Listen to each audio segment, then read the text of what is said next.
Hello and welcome to BNFM. Today on the podcast, I'm excited to welcome Dave Meece, Regional Service Manager here at Bottleless Nation. Dave has an amazing background in the water world that he's brought into the experience of shaping how we serve our customers and how we support our technicians here at Bottleless Nation. From managing markets across the country to creating and leading Service University and building out our online knowledge base for our team, Dave has played a key role in growing and strengthening the service side of our business. We're going to dig into his journey, the projects that he's led, and the lessons that he's learned along the way. Dave, welcome to BNFM. Thank you for having me. Yeah. It was very official. I appreciate the introduction. You're welcome. You're welcome. We got to brag on you to bring you in, get you hyped up. So, okay, so we've talked about this offline, but tell me a little bit more about how you got started into the water industry and kind of like your journey to Bottleless Nation over the past, however many years it's been. It's been a lot of years, unfortunately. It's not going backwards. Yeah, I graduated from college. Initial plan was to teach history, coach basketball. So I went to school for those things. Once we started getting into kind of the broader field experiences of the education world, I quickly realized it was not the journey. I think to be in that industry, you really have to have a calling to it. And I just thought history was cool and I liked basketball. So I found myself graduating from college with a degree that I really had no use for, because the only thing I did know was that I did not want to teach history and coach basketball. So I met Rick through a mutual friend of ours that I played basketball with in college, and started playing Y League kind of old man basketball with Rick. And Rick and I dominated the Southeastern Indiana Y League basketball scene for a number of years. And I honestly can't remember if I approached Rick or Rick approached me, but it ended in an interview where I had zero experience doing pretty much anything other than mowing lawns and other kind of summer jobs. But I did work in a pool store through high school, so I had a decent idea about water chemistry and fixing water issues. And I also worked with my dad, kind of gutting a house and kind of rebuilding it. So I had the general principles of kind of construction and running lines and doing things like that. So at that point, there were a few salesmen. There was Rick, who ran sales, and there was Mike Nelson, who ran the service side. And what was it called at this point? The first iteration was Pure Water Technologies. And then Pure Water Technologies turned to POU Partners, which turned to One Source Water, which turned to Water Logic, which turned to Culligan Quench. But there was a decent number of name changes, but it was basically me and a guy named Spencer Cleveland, who is still here today, and just running routes, clock in, bang out calls, call it a day. I did that for about 3 years, and we were growing. And with that growth came some headaches. We had a pretty good operation in Indianapolis, and most of this was through merger and acquisitions. So they had their processes, we had our processes, and we were kind of struggling a little bit to get everything aligned.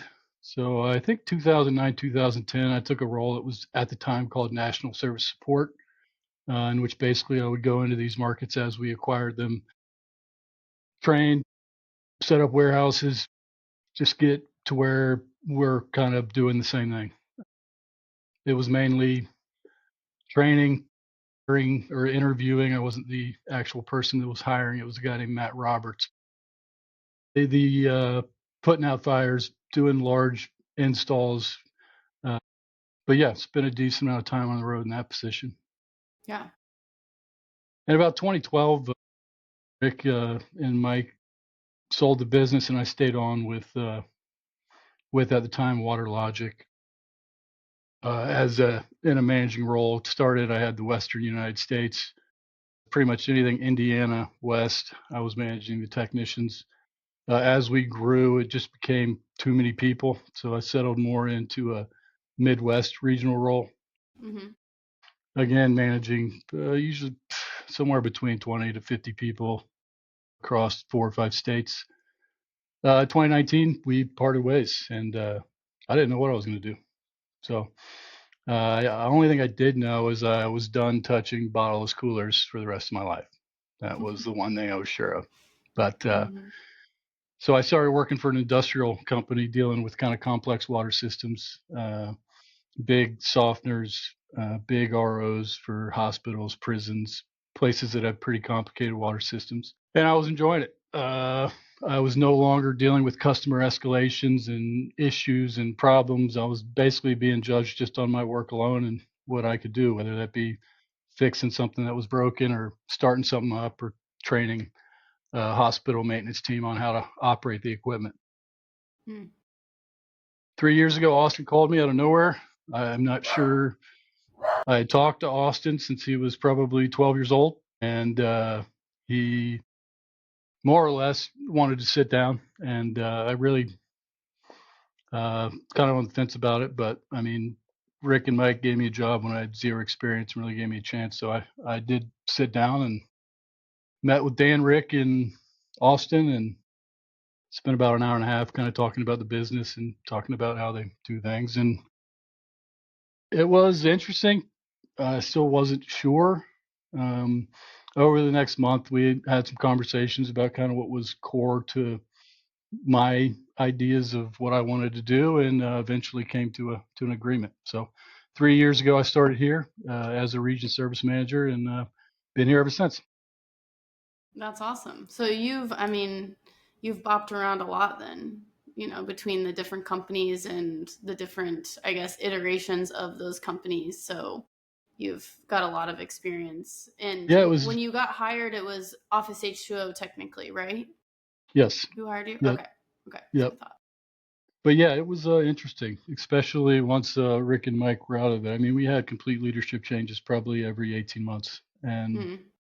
reproving myself and kind of figuring out what the message of this team leadership team was and getting that to people. It was a challenge, but I think every one of those leaders that I worked for had a lot of things I could pull from them. So Hmm. even through some frustrating times, I got a lot of good experience working with different leadership groups while I was there. Yeah. Definitely.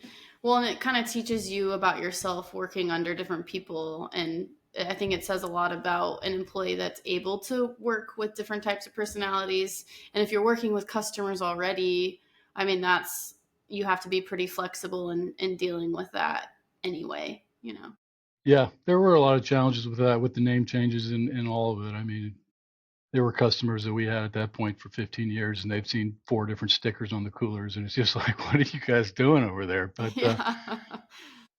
each part of it, like I said, it had its positives and negatives, and I think you pull the positives out of it, and you put more tools in your toolbox, and then that way, as you're moving forward, you at least get something out of it. Definitely. And so when you first got hired, technically by Office H2O at the time, what was your role and kind of your responsibilities? Yeah, I mean, basically, they were growing. Office H2O had opened some branches, and they'd had some hiccups. The idea was just to give Dan someone to bounce things off of and help Hmm. him kind of as we kind of grew and move forward. So Hmm. the initial was just an RSM, manage Indianapolis, South Bend, Chicago, with plans to go farther north and Sellersburg to an extent. But that first year, Sellersburg was kind of on the back burner. The main concentration was on getting Chicago where we wanted it, and then opening South Bend. Okay. Okay. And then how has your role, since you've been with us for 3 years, how has your role kind of shifted and what have your responsibilities as we've grown even more and more and then now becoming Bottleless Nation, how has that changed? Yeah, I think it was my second week here. Dan and I took a trip to Chicago, and we were having a couple beers and eating some wings after working on kind of rebuilding the shop a little bit. And I made the mistake of saying, "Hey, man, I'd like to help out with training." The idea was to help out with training. Mm-hmm. Uh, I think I started in September. By November, I was tasked with developing a kind of new hire roadmap, Mm-hmm. which would initially be, 4 to 6 weeks in the field. What do we want guys to see in the field? And then coming to Indianapolis for kind of a boot camp. 4 days, feed them with a fire hose, try to develop a sort of base. And then we got that off and running in 23, and then 24 is when we started rolling into developing the SharePoint and getting a lot of those resources online. Nice. So tell us a little bit about TechU. What did you guys have before? And I guess what was the reason why you thought TechU needed to happen at all? Yeah, I mean, basically the training was good before TechU, but Mm-hmm. training was basically, I would say 90% ride-alongs. So either we have experienced techs in the market and we're sending our new hires with those experienced techs, or we are flying or driving someone into a market and we are asking that person to spend the week kind of working with them. So if you have a market where either it's brand new or you don't have a lot of great leadership, or maybe you brought in a handful of people and you only have one tech there currently, that person would fly in or drive in and ride with them. And, we would continue that until guys felt comfortable on their own, and then we'd kind of roll them in. The biggest problem with that kind of philosophy is you're kind of at the mercy of the routes. There's some stuff you can do in the shop, but I mean, you fly a guy in and all you see is a handful of PMs and maybe one installs right next to a sink. You're not getting a ton out of that investment. Mm-hmm. Um, so the general idea with TechU is we can get a lot more done bringing people here and going through the course. I mean, the real thing about it is we want to develop a base for our technicians to kind of work off of. I still think 70 to 80% of stuff that you are going to learn, you're going to do in the field, but I think we have a much better chance at making that technician successful if we can build a nice solid base first. So that first 90 days is pretty mapped out. And I mean, really the ultimate thing with all of it, whether it be training, whether it be SharePoint or some of the other parts I'm involved in, the idea is retention. I mean, sometimes we're going to miss hires. I mean, we got a 15-minute phone conversation and an hour-long interview, and sometimes you miss. We can Yeah. deal with that. Sometimes, guy gets offered $2 more across the street, and that's enough. And money, we will work with guys, but sometimes it's funny. But at the end of the day, what we can control is two things that I think drive a lower morale: is guys that either think they're set up to fail or guys that think they're not getting the support they need. Mm-hmm. If we can fill the gaps from a training perspective that are going to give that guy the support and give that guy the resources that he needs to be successful, we have a much better chance of keeping those guys you know, where maybe we wouldn't be able to without those resources. Mm-hmm. No, that makes sense. And one of the things with TechU that I've seen you guys work with is just getting them from, I don't know, maybe they have had like other experience at a different place, or maybe they don't have any at all. And what are their experiences once they walk away from TechU? And I guess what are you guys doing different that maybe they're not seeing at other places that they've maybe worked at before? Yeah, I think we've tried to develop kind of the tech U on the grounds of getting guys in front of machines and getting guys actually physically doing installs. So we have a full install room that we've built out that gives guys a lot of different experiences on both the plumbing aspects and also the running of line aspects. I think on Mm-hmm. top of that, we do a lot of stuff in coolers, whether that be uh, sabotaging coolers, like we will break a cooler and which we'll ask them to then troubleshoot it and fix it, or Mm-hmm. just tear downs and rebuilds. I mean, a lot of this equipment, it's complicated at site. Like if you're talking about some of this equipment, you might have a box that's 2 feet by 2 feet, but in that box there is thermistors and pumps and solenoids and circulation pumps, and there's just a lot. And physically going in and taking all those parts out, understanding their process, understanding the other parts that they talk to, and then rebuilding them, you're not quite as intimidated when you're in the field and you're in front of one of those units, because you do kind of understand what's going on with them. So between that and just having just a base knowledge on parts, pieces, fittings, things, how they work, who they talk to, and understanding that. So I do think that the hands-on portion is the portion that most guys come away from here feeling better about, because it's not the intimidation factor. Once you kind of understand how it works, and once you kind of understand the parts and pieces, you may still have to make a phone call. You might still get stumped, but you're not going to have that initial intimidation of working on the unit. Yeah, it's not like it's their first time and they've seen it in a book or, in a presentation, but never like with their own hands. So, yeah, that's awesome. And one of the things you mentioned earlier that is related to TechU is the SharePoint. And I guess at what point of TechU did that happen? Was it first? Was it in the middle? And, can you explain to people who may not understand and aren't technicians what that looks like? Yeah, I think the SharePoint is almost a completely different animal, but still kind of complements TechU. Mm-hmm. But I think the idea with SharePoint was we have a ton of great techs in this company. Problem was that we've got a lot of new guys, or a lot of guys that didn't have a ton of experience. Mm-hmm. Our first stop is making phone calls. So how do we get all of this information and all of these resources in somewhere where you make a couple clicks and all of a sudden you do have a full schematic of the cooler, or a full diagram of water flow, or a troubleshooting guide on the easiest to hardest on a no water. So the idea was to get all of that information that was stored over 20, 30 guys across the country, and try to get it in there. Mm-hmm. Once we started with the SharePoint, it's really a combination. We develop a good percentage of the stuff ourselves, whether that be sanitization guides or whether that be the water flow charts.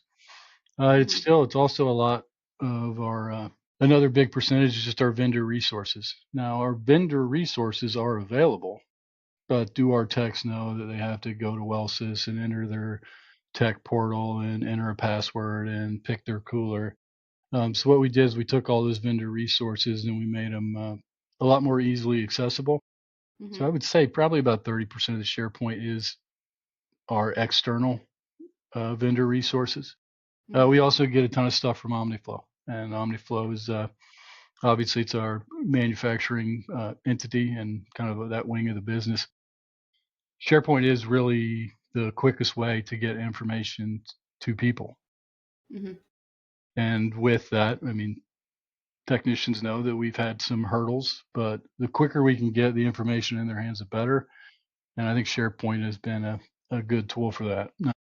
I mean, SharePoint, it started with nothing. I want to say now we have 5,000 plus pages of documentation, whether that be full manuals or just one-page blurbs. Yeah. And the main thing that I think techs should be paying attention is that bulletin board. I mean, pretty much anything we come up with, and sometimes it's just pulling general water information. Sometimes it's key bulletins that need to be known right now. And I don't know, Kylie, what do you think? We put 100 bulletins up in the last year and a half, or close to The that? number I have is 200 tech bulletins total. So, I mean, I don't know that's the number I have. I mean, that's a lot. Yeah, I mean, you know as well as I do. I mean, 90% of the stuff you cleaned up for us. But the general idea is we meet once a week. We'd like to get 3 bulletins out a week. And like I said, some weeks it's real easy because it's OmniFlow has an update and Wells just put out a tech bulletin. And some weeks it's just us finding articles that we think can help further kind of our guys' water knowledge, whether that be on difference between static and dynamic pressures, or what exactly is a DI doing, or what exactly is a pre-carbon filter doing. So Yeah. it's kind of a mixed bag. But yeah, I don't think we put anything up there that we don't think is going to help kind of further our guys' education. And the more tools you have, the better. Yeah.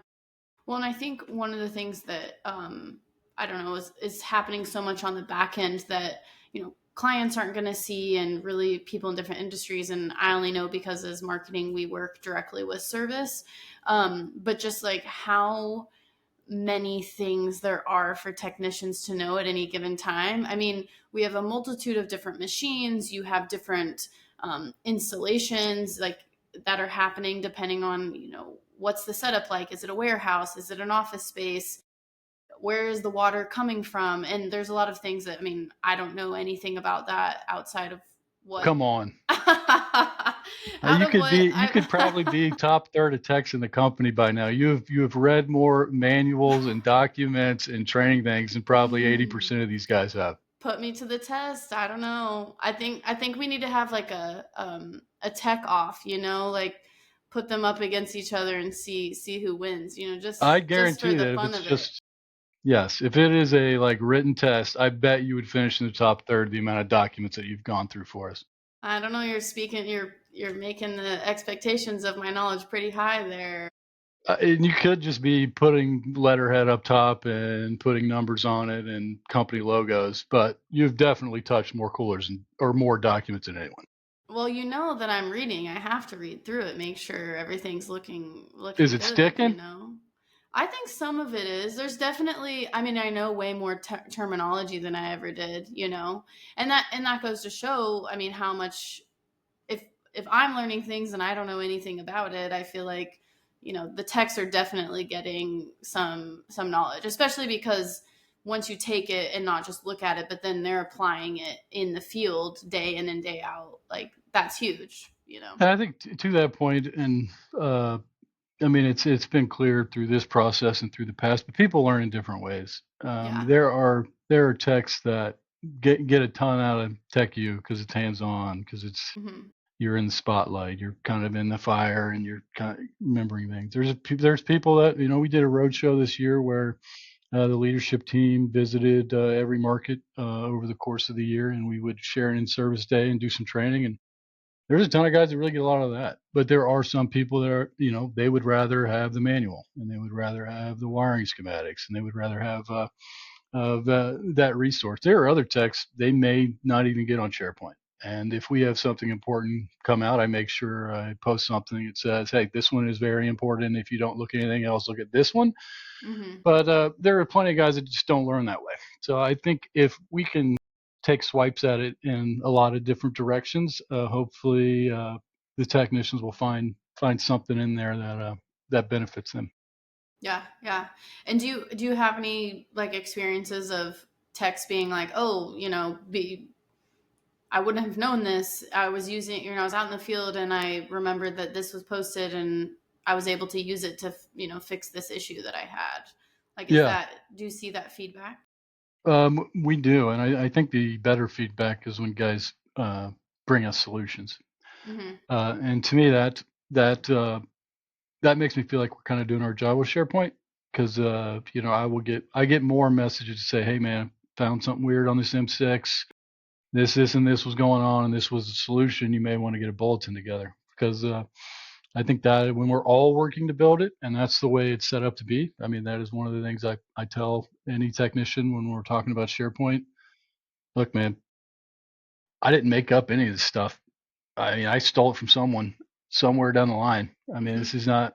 I mean, that is what it's for. It's for us all to come together and get our solutions to the masses. So some of it's stuff that I've done, and the vast majority of kind of the bulletins is, you know, someone saw something kind of off the wall. They couldn't find it in SharePoint, and you know, we made a post about it because they brought it to us. Yeah. Well, not it. That just goes to show. I mean, they're the ones, you know, boots on the ground who are seeing these things day in day out, and having them to give feedback of like, oh yeah, well step 4 just doesn't really make sense because you actually have to do this step before that or something. You know, they're the ones who are gonna see those things. And the way that we've created information in the past, I mean, it sometimes is a document. We've made videos before. There's been kind of if this or this kind of presentation to where you click this, it takes you to this step. Oh, it's actually this, it takes you here. So there's been different ways, depending upon how maybe the information needs to be explained, to try to do that in the best way that makes the most sense to Yeah, I think it is share. best way. I think it's also as many ways as we can. Because Yeah, I mean, you know, when we did our sanitization videos, we also did step-by-step write-ups. I mean, like I yeah, said, some guys would rather watch the video, some guys would rather kind of skim the steps on a step-by-step thing. And I think I lost my train of thought there. But with Where was I going with that? But yeah, I'm not sure where I was That's going, to be okay. honest with you. No, that's okay. But I think that, if they want to find the information is out there. And if it's not out there, you're like, okay, let's We'll make make it. it. Let's Yeah. make it. So it's an ever evolving, growing platform. And I guess, what are your thoughts for the future of TechU, of SharePoint? Where do we have to look forward to? Yes. Before we get there, I do remember my thought. Oh, okay. Let's go back. Well, if you rewind it like a minute, but what you were saying is especially crucial with kind of the new equipment. I mean, with the M6 launched beginning of this year, S1 is currently launching, S3 is right behind it. The more gaps that we fill in that loop, and we've been working hard on the S1 as far as basically my role in the development of the S1 is just try to break it and see different ways we can break it and figure out solutions for that. I'm sure the people at OmniFlow are sick of hearing from myself and Mike Spangler and some of the team that's been kind of working towards that. Josh Tonis is another one that's been kind of crucial in that development, but it is going to be crucial as we launch this, that kind of circle of communication. What are you seeing in the field? What solutions are you finding for it? And kind of bringing that all the way around with the new gear is where the SharePoint is crucial. Yeah, because then, we're the ones creating those machines. We're not going to be able to pull the information from Wellsys or from somewhere else. So that's going to be a kind of a different ball game there. It is different, but it's better. I mean, You think so? I just think, I mean, honestly, in 20 years, I've probably been a part of 20 or 30 product launches. And when you talk about a product launch, we can have a frustration with the product launch and we can send an email to Wellsys. They may not even read it. I mean, generally they do, and generally thanks for the feedback. And, you might not see anything for months. But when I can literally walk into Mike Nelson's office with a problem, we can troubleshoot it, we can develop a solution. And it moves so much quicker when the field and the manufacturer are working kind of step for step on making the best product we can. Because if you looked at what an S1 is doing now compared to what it was doing a month and a half, 2 months ago, it is night and day. And I think that is the benefit of having our own manufacturing facility. The fact that we do have that communication loop that is that tight, I think it goes a long way. Yeah, that's awesome. And that's something that, those of us who aren't dealing with those conversations or in on those conversations, that's a cool little insight into what's happening behind the scenes. That's awesome. Okay, so do you want to switch back? Do you want to switch back? Okay, let's fast the forward. future. Okay, yeah. So what do we have to look forward to? What do you want to talk about first? TechU? Yeah, let's talk about TechU first. Okay. I think the general flow of TechU is we've spent most 23, 24 kind of tweaking that first 90 days. What does that first 90 days look like? And I think we've done a pretty good job of getting that. We'll always tweak and we'll always meet after it and what went right, what went wrong, why did it go wrong, how can we be better. So we'll always be tweaking TechU, and we'll always be kind of tweaking that first 90 days. We've got improvement to be done once we're done with TechU. So you get through your 4 to 6 weeks, you come to class, go back to your market, and we're having conversations. We're asking how the day went. We're working through some of that stuff. But if we have a better roadmap for that second 90 days or that, 3 months to 6 months, how many touches are we having with the new hire? How many ride alongs are we doing? How often are we kind of reviewing progression?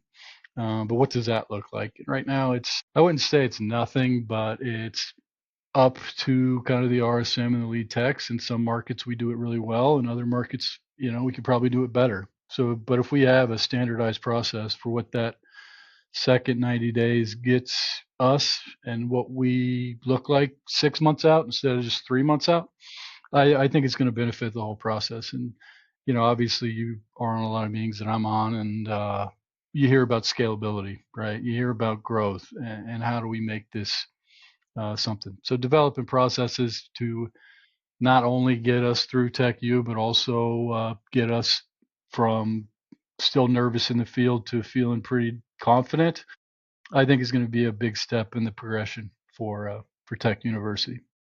Along Sure. with that, we need to get better at training classes for not just new hires. Dan Fitterling, obviously VP Service, he ran a great ice class in 23. We ran two of them. We ran one in February and one in November. Obviously, with the combining of entities and Dan now being the busiest man on the planet, it's kind of fell off a little bit. We have some resources both internally and also at OmniFlow that we will have an industrialized class by Q1 of 26. So we will get back into giving guys a full, 2-3 day boot camp class here in Indianapolis for that industrialized. That's awesome. And I think will that be for like all techs, I or think how does that work? we would start with the techs that didn't go through Dan's. That is one of the questions that I'm asked by guys that have been here, but maybe they got here after 23. And the guys who are here in 23 talk about, yeah, Dan had a great class, and where's my class, kind of thing. You know what I mean? So Right. I think we would start with the techs that kind of came on since then, Okay. and then just make sure everybody's at least been to one. Okay. We've also kind of in built on our training team. We've added 2 trainers, kind of national trainer roles. Uh, the idea with both of them is a decent amount of time in markets with guys, not only guys that are struggling, but guys that you want to show that kind of support. So we added a few guys that will be kind of traveling around to our different markets and training. So Yeah. that's kind of the initial training kind of projection for 26 is yeah. Cool. Just basically adjusting to being not just so focused in the Midwest now that we're, becoming more nationwide as Artesian will become one and now we're Bottleless Nation. I mean, you're going to need that spread of, okay, we have to support all the markets equally, no matter if they're, 100 miles or 500 miles. So that's more Yeah, challenging. and I think that's your goal as an RSM, or I mean any kind of leadership role, is you want that market to be self-sustainable. I mean, you want that market to be able to stand on their own for 85% of the stuff they do. I think we've done that really well in some places. I think some places have been a little more of a struggle, but I think that is the ultimate goal. And the more resources we can pour into those bodies that are in that room, I think the quicker you can get there to where a market is sustainable. Now, does that mean? I mean, I might talk to some of my technicians 3 times in a day, and I might not hear from them for the next 2 weeks. Sometimes it's just venting about a terrible job and a customer escalation that irritated them. Sometimes it's talking about equipment. Sometimes it's they're dealing with some personal things and they need someone to talk to. But we're always be in that support role, even in the markets where they're fairly self-sustainable. But I do think that's the ultimate goal, and the more resources we pour into that, I think the quicker we get there. Yeah, that's awesome. I love that. And what about SharePoint? You tell me, man. SharePoint's your baby. No, it's not. That's not true. I'm just the maker of things pretty, as you say. That is I true. just trying to make it look good. Yeah, I think it's been I think we did better in 24 than we did in 25. Obviously, we're all moving in a lot of different directions, whether that be, I don't know. I mean, Mhm. obviously, we want to keep the bulletin board active. We want to keep adding content. As far as like monumental shifts or transformations and what it is, I don't really see anything on the horizon, but I do think it needs to be a priority. And again, I think we did better in 24 at, all right, well, we have nothing pressing here. Let's find some stuff that, guys can add to the toolbox. Yeah. I think when you talk about SharePoint, you also can talk about just kind of our online resources. And I do think that we can develop some things with SharePoint and other features as far as safety training and other things that are kind of interactive sort of trainings that we can do. Right now, it is really document based. And how do we develop something that's a little more interactive, whether that's getting guys certifications and different things. I think there's a lot of ways we can go. And like I said, you and Sam are more the ones that can kind of make that stuff work. I just think it's magic. I give you a scribbled water flow chart, and 30 minutes later, I've got a perfect water flow diagram. Hopefully, you guys can steer us in the direction of developing some more interactive online resources for the guys. Yeah, and I think that in 24, it felt like we did more because there was more to do. You know, you're building Yes. it from scratch, and then this year it's just like the maintenance of, okay, we need to be adding more. Oh, this is out of date. Oh, we don't have this machine anymore. So I think there's still lots being done this year on your guys' end. I just don't think it feels as like big, you know, because when you start from zero, it's a lot for sure. I agree. Okay, well, I love all of that. I'm excited to see what happens, and I don't know. There's so much opportunity with continued education, and I think there's a lot of ways that that can be done. So I'm curious to see how that grows as well. So Yeah, it's interesting with that because it's one of those things that as we grow, we really don't even know what we need yet. yeah, Right now, we've got 30 plus thousand coolers in the field. What does that look like at 100,000? What does that look hmm at 200,000? What does 25 branches look like compared to 50 branches? So I do think with the continued education, if I was a technician, I'd just be trying to get as many tools in my toolbox, volunteer for stuff, because opportunities are coming pretty much around the country as we continue to grow. yeah, yeah, definitely. And I think that that's one of the coolest parts about being at a organization that's growing as rapidly as it is that there are so many opportunities. And from my knowledge of what you guys provide is a much better service experience than a lot of other people. I mean, in a lot of industries, or you know, just thinking about things you have at your home that breaks, I mean, you're waiting a while to get something fixed, you know. And what is our average? You probably know those numbers better than I do. What is the average now?